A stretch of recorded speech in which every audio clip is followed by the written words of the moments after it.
Ward సభ్యులందరికీ ముందుగా నాకు హృదయపూర్వక అభినందనలు. ఇక్కడికి వచ్చిన సర్పంచ్ గారికి, ఉప సర్పంచ్ గారికి, వార్డు సభ్యులందరికీ మరియు ఇతర గ్రామ ప్రజలందరికీ శుభోదయం. ఇప్పుడు మనం ప్రమాణ స్వీకార కార్యక్రమం మొదలు పెడదాం.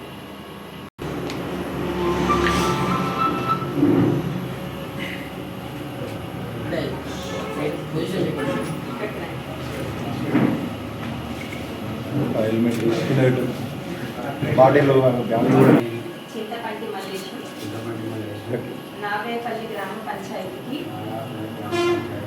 సర్పంచ్గా ఎన్నికైన నేను శాసనం ద్వారా ఏర్పాటు చేయబడిన భారత రాజ్యాంగానికి నిజమైన విధేయత కలిగి ఉంటానని భారతదేశ సార్వభౌమత్యం మరియు ఏకత్వాన్ని కాపాడుతానని తెలంగాణ పంచాయతీరాజ్ చట్టం 2018 మరియు దాని కింద రూపొందించిన నియమావళి ప్రకారం